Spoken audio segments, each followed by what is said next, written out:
Assalamualaikum warahmatullahi wabarakatuh. Halo teman-teman semua, apa kabar? Aku harap kalian semua dalam keadaan sehat selalu ya. Untuk teman-teman yang sedang sakit dan menonton video ini, semoga segera diberi kesehatan. Amin ya robbal alamin. Baik teman-teman, sebelum kita memulai ke pembahasan kita kali ini, izinkan saya untuk memperkenalkan diri saya. Perkenalkan, nama saya Raden Fajri Renata Puspita. Saya adalah seorang mahasiswa semester 6, program studi Sains Komunikasi, Fakultas Ilmu Sosial dan Ilmu Politik dan Ilmu Komputer di Universitas Juanda Bogor. Di sini saya akan berbagi sedikit ilmu yang insya Allah bermanfaat banget buat teman-teman yang menonton video ini sampai selesai. Oke teman-teman, dalam video ini saya akan membantu teman-teman bagaimana caranya membuat sebuah artikel opini. Dalam video ini juga saya akan memberikan tahapan-tahapan untuk teman-teman memulai membuat artikel opini. Sebelumnya saya akan masuk untuk mereview teman-teman dan juga memberitahukan kepada teman-teman yang belum tahu tentang artikel opini. Apa sih artikel opini itu? Artikel opini bisa dikatakan jenis tulisan yang berisi gagasan, pendapat, dan kritikan. Artikel opini adalah tulisan lepas yang berisi opini seseorang yang membahas suatu masalah tertentu yang sifatnya aktual dan kontroversial dengan tujuan untuk memberitahu, mempengaruhi, dan meyakinkan, juga menghibur.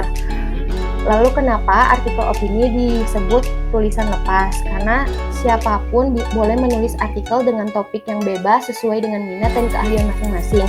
Artikel yang ditulis juga bisa dikerjakan kapan saja, di mana saja, dan oleh siapa saja.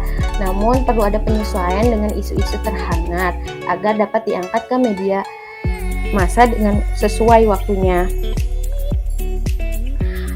Lalu selanjutnya ada karakteristik artikel opini, yaitu karyanya individual, mengandung gagasan aktual, menyangkut kepentingan halayak, ditulis secara referensial, disajikan dalam bahasa sederhana, dan tulisannya asli. Lalu di sini ada jenis-jenis artikel, yaitu artikel praktis.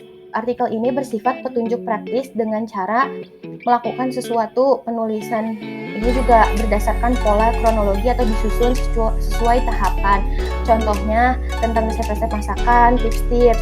Lalu ada artikel ringan yang topik yang dibahas jenis ini tuh sangat ringan, mudah dipahami dan mudah dicerna. Pembacanya pun bisa orang dewasa maupun anak-anak.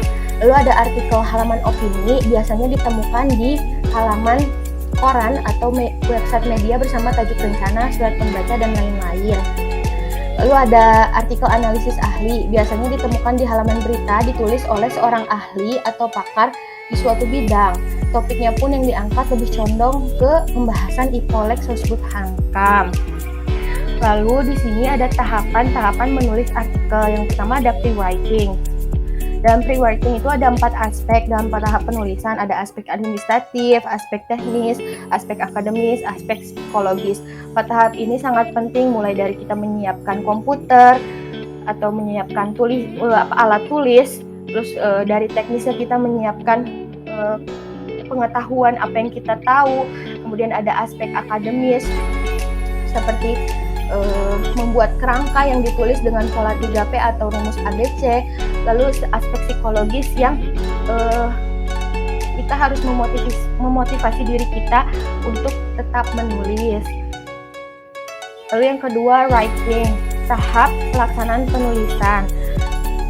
Tentu di sini berpacu pada tahap sebelumnya, dan ada kutipan bahwa menulislah terus dengan menghiraukan gangguan, berhenti pada titik penghabisan.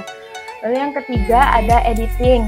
Editing ini tahap yang di akhir, tapi juga kita harus memperhatikan hal-hal yang mungkin ada kesalahan terjadi pada artikel, misalkan dari mau ganti judul, intronya dan komposisi, data ejaan, gramatika, asumsi yang ada diharapkan.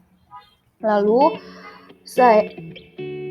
dari tahapan-tahapan sebelumnya, tentu kita harus memiliki kerangka yang berisikan ide dan topik berdasarkan pola 3P. Bagaimana sih kita menemukan ide yang menarik? Gak ada namanya istilah kehabisan ide, karena ide bisa ditemukan di mana saja, kapan saja, syaratnya tetap kreatif. Saya di sini akan berikan contoh sekaligus tutorial menulis artikel opini dimulai dari ide dan topik. Sebelumnya saya jelaskan dulu tutorial penulisan artikel. Menurut saya, dimulailah menentukan ide, lalu menentukan topik pembahasan, memilih jenis artikel, lalu menentukan judul. Bisa dilihat hasilnya, ide yang saya inginkan adalah tentang healing dan solo backpacker. Karena sebenarnya healing kan artinya penyembuhan, yang dimaksudkan untuk penyembuhan secara mental, dan juga solo backpacker adalah artinya ketika Anda ingin pergi ke suatu tempat sendirian, sedangkan healing itu mementingkan ke mental diri kita sendiri. Jadi saya gabungkan bahwa liburan itu tidak harus dengan banyak orang. Maka dari itu idenya healing dan solo backpacker, bahwa Anda bisa melakukan penyembuhan mental Anda dengan melakukan pergi sendirian ke suatu tempat. Selanjutnya ada topik. Topik yang akan dibahas adalah menjadi solo backpacker merupakan salah satu alternatif seseorang melakukan healing. Dengan healing, seseorang akan sadar kesehatan mentalnya serta mengetahui bahwa nikmat hidup itu sangat banyak caranya. Topik pembahasan ini akan membahas bagaimana menjadi seorang solo backpacker dan penjelasan apa-apa yang harus dipersiapkan. Setelah membahas topik, saya menentukan jenis artikel. Sudah jelas dengan topik yang dibahas adalah yang dipilih adalah jenis artikel praktis. Artikel praktis itu saya ulangi, yaitu memiliki sifat yang petunjuk seperti tentang tahapan-tahapan dan tips-tips. Setelah menemukan artikel jenis apa, saya membuat judul. Dan menurut saya judul yang pas adalah 5 langkah mudah healing ala solo backpacker. Setelah itu kita mulai mencari referensi untuk membantu sebagai data dari artikel yang kita akan buat.